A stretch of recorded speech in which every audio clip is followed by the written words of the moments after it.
ابن ماجہ کی روایت ہے اور حضرت جابر نے اس کو روایت کیا. وہ کہتے ہیں کہ ایک دفعہ ہم رسول اللہ صلی اللہ علیہ وسلم کے ساتھ کسی دعوت میں جا رہے تھے، یعنی اکٹھے مل کے جا رہے تھے. تو راستے میں ہم نے دیکھا کہ سیدنا حسین جو ہیں وہ بچوں کے ساتھ کھیل رہے ہیں.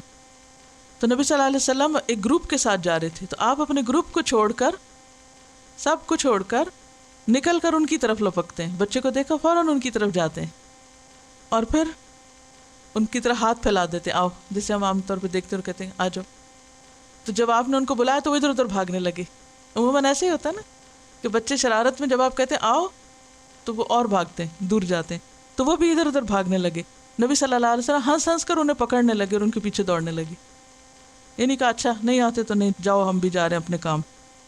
اور پھر انہیں پکڑ لیا، دوڑتے دوڑتے پکڑ لیا اور ایک ہاتھ ان کی ٹھوڑی پہ رکھا اور دوسرا سر پر، اور انہیں اپنے ساتھ چمٹا لیا. حالانکہ آپ کس کے ساتھ ہیں؟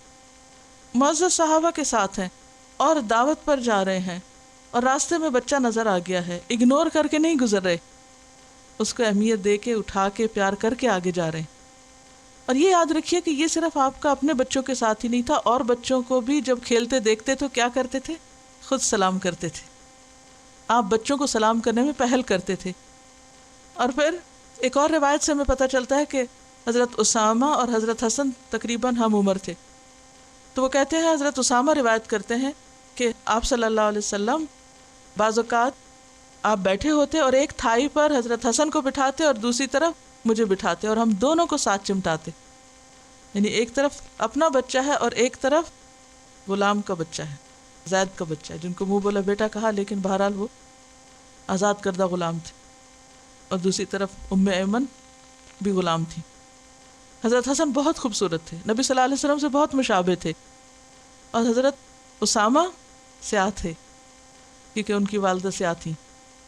ایک طرف ایک بچہ ہے، ایک سفید ہے ایک کالا ہے، دونوں کو ایکولی پیار مل رہا ہے. اس سے زیادہ کیا مساوات ہوگی کہ ایک طرف اپنا لخت جگر ہے اور دوسری طرف ایک غلام بچہ ہے، لیکن دونوں کو ایکولی ٹریٹ کیا جا رہا ہے، دونوں کو اکٹھے گلے لگایا جا رہا ہے، دونوں کو ایک طرح بٹھایا جا رہا ہے.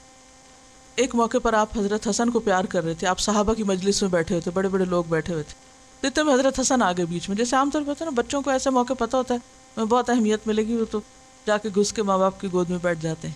مہمان کوئی آئے ہوئے یا کچھ تو ضرور ایک دفعہ اندر. تو آپ نے ان کو اٹھایا، پیار کرنے لگے. تو اقرا بن حابس کہنے لگے میرے 10 بچے، میں نے آج تک کسی کو پیار نہیں کیا. تو آپ نے ان کی طرف ایک نگاہ اٹھا کے دیکھا اور فرمایا اگر اللہ نے تیرے دل سے شفقت نکال لی ہے تو میں کیا کر سکتا ہوں.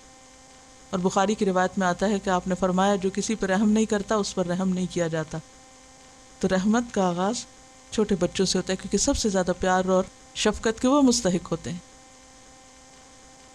جب بچوں میں آپ انصاف کا سلوک کرتے ہیں، عدل کا سلوک کرتے ہیں، تو ان کے آپس میں بھی تعلقات اچھے ہوتے ہیں.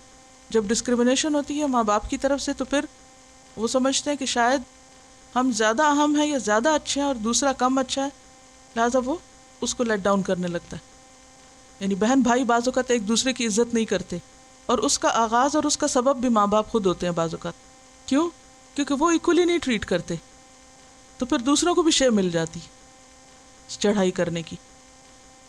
یعنی اللہ کی محبت کا کانسیپٹ بچوں کے اندر عموماً ہم نہیں ڈالتے، اس کی بجائے کیا کانسیپٹ ڈالتے ہیں؟ یوں آگ میں پڑو گے، یہ باتیں زیادہ کرتے ہیں. یعنی یوں لگتا ہے جیسے ڈرا کے زیادہ آسانی سے کام نکلوا سکتے ہیں. چھوٹے بچوں کے سامنے جو بات کی جاتی ہے عام طور پر وہ وہی ریپیٹ کر رہے ہوتے ہیں.